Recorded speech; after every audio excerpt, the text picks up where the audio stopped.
వండుకున్నాడు తప్ప తుమ్మిళ్ళ ప్రాజెక్టు కట్టియలే. ఇక వాళ్ళు అట్లుంటే ఈ జిల్లా నుంచి నిన్నమన్న పగోడి చేతులు సురకత్తులై లేక లేక 70 ఏళ్లకు మనకు ఒక అవకాశం వస్తే శత్రువుకు సహకరించి సద్దులు మోసే కాడికి వచ్చారు. దొంగలకు సద్ది మూటలు మోసే నాయకులు కొంతమంది మన జిల్లాకు అన్యాయం చేయడానికి తయారైన. అందుకే మిత్రులారా, నిన్న మన టీవీలలో పేపర్లో చూస్తున్నా, రేవంత్ రెడ్డి మమ్మల్ని తిడుతున్నాడు, రేవంత్ రెడ్డి మా మీద కోపం పెంచుకున్నాడు, పగబెట్టండు, లేకపోతే మాకేదో చేసిండని. నేను ఒక మాట అడగదలుచుకున్న ఇక్కడ మిత్రుల్ని, అర్ణమ్మని కావచ్చు, మిత్రుడు ప్రవీణ్ కుమార్ గారిని కావచ్చు, అయ్యా ఈ తెలంగాణ రాష్ట్రంలో కాంగ్రెస్ పార్టీలో అతిపెద్ద పదవి పిసిసి అధ్యక్షుడు. ఆ పిసిసి అధ్యక్షుని సోనియమ్మ మల్లికార్జున ఖర్గే నన్నే చేశారు. ఒక రాష్ట్రంలో అతిపెద్ద పదవి ఏదన్నా ఉందంటే ముఖ్యమంత్రి పదవి. ఇవాళ ముఖ్యమంత్రి పదవి కూడా ఈ తెలంగాణ 4 కోట్ల ప్రజలు ఆశీర్వదించి ఆ కుర్చీలో నన్నే కూర్చోబెట్టినరు.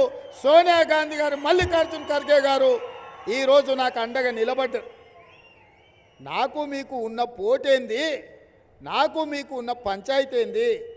మనకేమైనా గెట్టు తగాదా ఉందా, ఆస్తి తగాదా ఉందా? నాకేం తగాదా ఉంది అర్ణమ్మతోని, ప్రవీణ్ కుమార్తోనని నేను అడుగుతున్నా.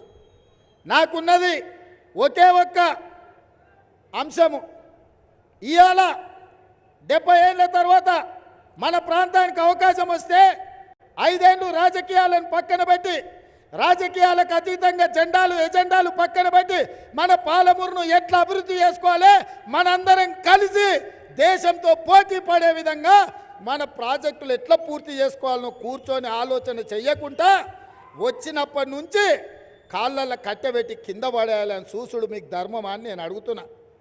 అర్ణమ్మతో నాకేం పంచాయతే? అర్ణమ్మ దగ్గర ఉన్నదేందని నేను గుంజుకోనికే.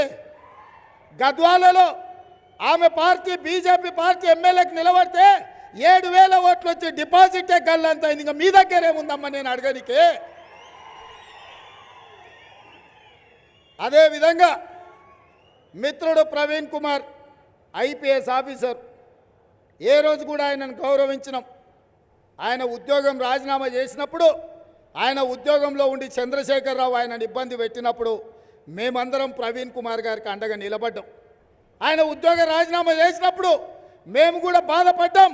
ప్రవీణ్ ప్రజా జీవితంలో ఉండాలి, దొరలకు వ్యతిరేకంగా కొట్లాడాలి అని మేమందరం ఆయనను ఆహ్వానించినాం.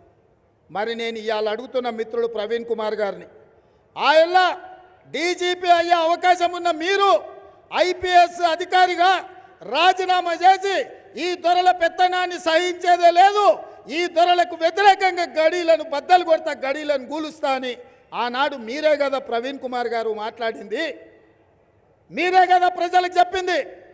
ప్రభుత్వ అధికారిగా నన్ను పని చేయనిస్తలేడు చంద్రశేఖరరావు, అందుకే ఈ ప్రభుత్వ ఉద్యోగానికి రాజీనామా చేసిన ప్రజా జీవితంలోకి వస్తున్న ప్రజల తరఫున కొట్లాడతా చంద్రశేఖరరావు గద్దె దించుతా అని చెప్పినావు కదా.